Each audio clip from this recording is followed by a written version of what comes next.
Earlier from yesterday, the latest polls show a tight race between Trump and Harris, with 207 to win reporting Donald Trump leading in electoral votes 230 to 226.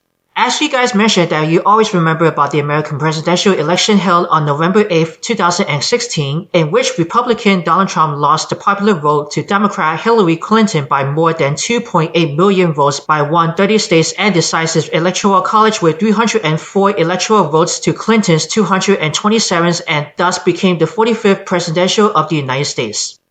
Also, they followed by Donald Trump managed to win back some states that he captured in 2016 but lost to President Joe Biden in 2020. For the update, we're going to get right over at these clips from Instagram stories to review by NBC News with Jesse Kirsch, Shaquille Brewster, Peter Alexander, Ellison Barber, and Garrett Haake. Recapping for Wednesday, November 6, 2024. Campaign later issued a statement that did not disavow his remarks, reading in part.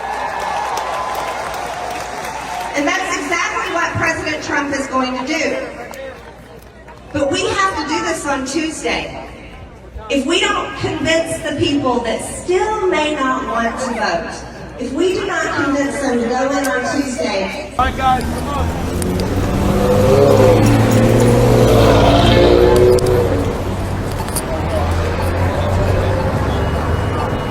Pennsylvania strong and Pennsylvania proud. Stand united to elect Donald J. Trump, the 47th President of the United States. God bless.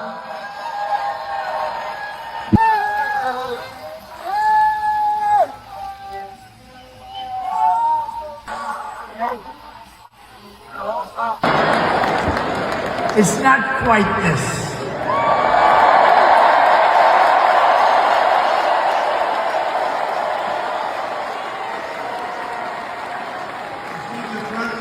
Great meeting, Glenn Youngkin. We had a tremendous crowd. You know, it's not a swing state, but we had a tremendous crowd in Virginia. I'm here in New Hampshire, where, you know, there's the states that aren't No, I think we're going to have a good day. He did it in 2016, again in 2020, and one more time, former President Trump is wrapping up his campaign for the White House with a rally here in Grand Rapids, Michigan.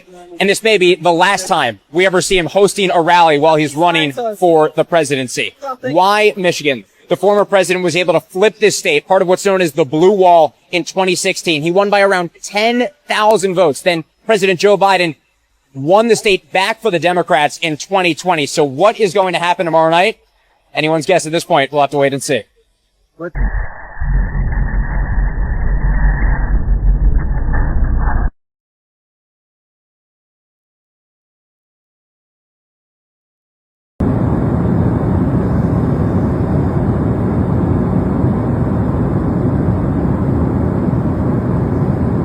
Hello, Esquire. My name is Shaquille Brewster. I'm a correspondent with NBC News. I'm reporting here in Wisconsin, where you see it right there. Voters are now voting in this battleground state. And one of the most interesting conversations that I've had with a voter today is someone who said he walked up to his polling location and was undecided. So he took a couple laps around this park here and ultimately decided that after voting for a third-party candidate in 2020, he said he was backing Vice President Harris this time around. Now, I can't talk too loudly inside this polling location, but Wisconsin allows same-day registration. So this booth right here, you can see the sign there. Those are new registrations. They say at this location they've received more than 100 so far today alone. Hey, Esquire, it's Peter Alexander with NBC News. We are here in downtown Philadelphia. This event that you hear behind me is a Joy at the Polls event. Tons of people out here getting a head start on the day. It is a loud one.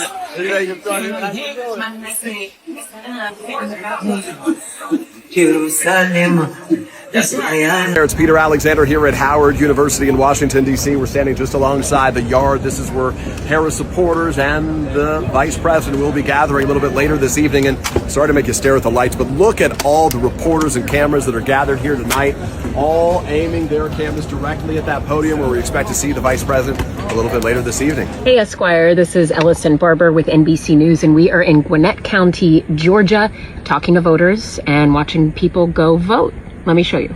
Well, I There's been a steady trickle of voters coming in to cast their ballots this morning and afternoon, but you can probably tell no huge lines, no massive rush of people. Part of that might be because a lot of people in Georgia have already voted. According to the state's Secretary of State, over 4 million people cast their ballots early. That's about 55% of active Georgia voters.